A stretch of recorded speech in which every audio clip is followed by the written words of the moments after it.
What is up, Kryptonians? It has been a hot minute since I have sat in front of you talking about a movie. I had a very complicated move. I had some family stuff, had a few funerals to go to. I just haven't been in the right mind space or in the right physical space to do a lot of videos lately. So I want to thank anybody for sticking with me, staying connected to the channel, supporting me through this. I've still been on social media, just haven't been doing videos. So today I'm talking about Blue Beetle, and I think it's appropriate that I'm not going to spoil anything because, let's be honest, a lot of you have not seen Blue Beetle yet. It breaks my heart that DC movies can't seem to get their financial footing like they did before, but who knows, maybe the new DCU will bring some more change. Blue Beetle came out a couple of weeks ago. It's directed by Angel Manuel Soto, I believe that's how you say his name. This film stars Zolo Mariduena and Bruna Marquezina and George Lopez and Susan Sarandon, among other people. So this movie, I guess, sort of takes place in the new DCU because James Gunn has said that Blue Beetle is a DCU character, but he has also said that the new DCU doesn't start with this movie, it starts with Superman Legacy. I'm not really sure what to believe. I'm not really sure that he knows what he believes. Either way, DC movie, standalone, doesn't really connect to anything else. Blue Beetle is a very underrated character from the comics. It all starts when this character named Jaime is coming home to visit his family after graduating from college, and he comes into contact with some strange scarab-like thing that gives him these weird alien powers. And as you would expect, Susan Sarandon and her company is after the scarab because they believe it's theirs. What you have is a story about family, and you have a story about this scarab and Jaime learning about it and learning how to control it and control his new powers. I'm gonna be honest, I don't really blame the general public for being like, we'll wait for it on streaming for the last few DC movies. I mean, even though I somewhat enjoyed Flash, it had a lot of issues. There's a lot of things I don't like about that movie, and I could see why the general audience was like, we'll wait on it. If we're not talking about the Batman, and if we're considering Blue Beetle as part of some kind of DC continuity here, then I would say that Blue Beetle is actually my favorite DC movie outside of the Batman that I've seen since 2021. I had a blast with it, actually. I think that most people who watch it are going to get the same kind of enjoyment out of it because it's a movie that doesn't have a lot of high stakes. Now, some people are gonna call this movie simple and basic, even generic. You've heard that term thrown out about a movie like this, and I do agree with some of that to a certain extent. The story is very simple, it's very straightforward. There's nothing really complex or layered about it. There's not a lot of twists that are gonna catch you by surprise. It's not a world-ending type of movie, but to be honest, that was one of my favorite things about it. Every now and then we need a comic book movie that's not trying to solve the world's issues. It's a movie that's very contained to this family, and the family dynamic is what carries this movie through. I love the family, and I love their interactions with Jaime, and I love the chemistry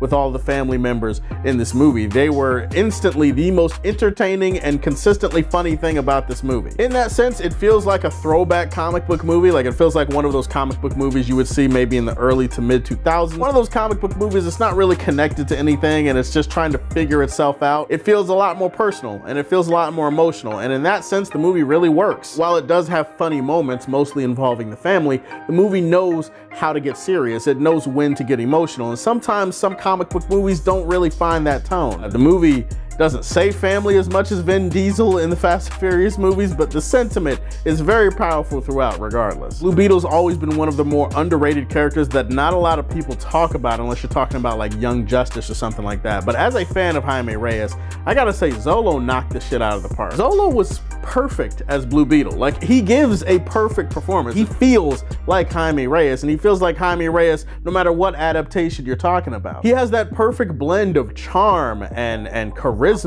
and energy, but also vulnerability that really makes you connect to his character. And if Gunn is serious about bringing his character into the DCU, I gotta say, you couldn't have picked somebody better for the role than Zolo. Zolo did an outstanding job. Obviously, if you've seen like Cobra Kai or whatever, like, you know how good he is as a performer. Most of the rest of the cast was really good. Bruna Marquezina, who plays kind of the love interest, she plays a character, she plays a member of the Cord family basically. She also gives a very good performance, and there's a really good chemistry between her and Zolo. I like the fact that this film really highlights how powerful Jaime Reyes is as a character. Blue Beetle is awesome, and the Blue Beetle action in this movie is fucking awesome. There's a great mix of practicality and stunt work and choreography with the action scenes here. It never feels like, oh, there's too much CGI or there's too much happening. Everything is in camera and focused and framed exactly the way that it needs to be for the scene to work. Like, a lot of the action sequences in this movie go hard as hell. If you get to like the last act of the movie,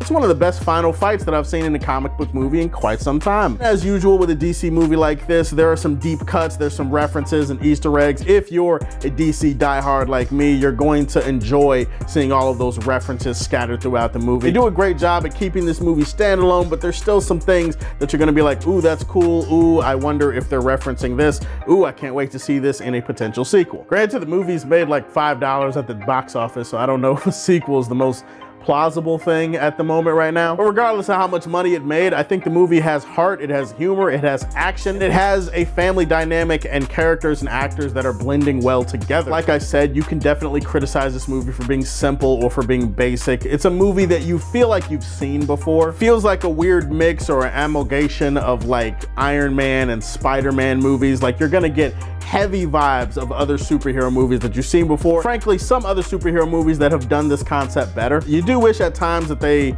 took the ambition that they applied to the action sequences, and you wish that they applied that ambition to other aspects of the storytelling. They nailed simple if that's what you're looking for. If you're not looking for simple, this movie might bore you a little bit. We'll say the biggest disappointment with this movie is absolutely the villains. The villains in this film are a gigantic waste of time. There's no other way to say it. There's no real development. Susan Sarandon is definitely having fun as like a scenery chewing, evil mustache twirling woman in this movie, but she's just, that's all she is. There's really no depth given to her character whatsoever. Carpax in this movie, who is a villain from the Blue Beetle comics, it just feels like they did the bare minimum with him, and you do kind of get something towards the end of the movie, but it's the end of the movie, you don't really care. The villains are as disposable and as boring as you could possibly make them for a Blue Beetle movie. That, combined with the over-familiarity, the cliches of some of the storytelling, I think a lot of DC fans should have fun with the movie, and at the very least, be somewhat entertained by it. Blue Beetle was actually a really fun movie. I'm gonna leave this one in the Silver Age for Man of Steel. All right, guys, got a lot of videos to catch up on, so please, if you like this video, leave a like or share the video, subscribe to the channel. Any of those three things would help in a massive way. Stay tuned for more videos. Please like and subscribe to the Superfan Show, and if you like what you see,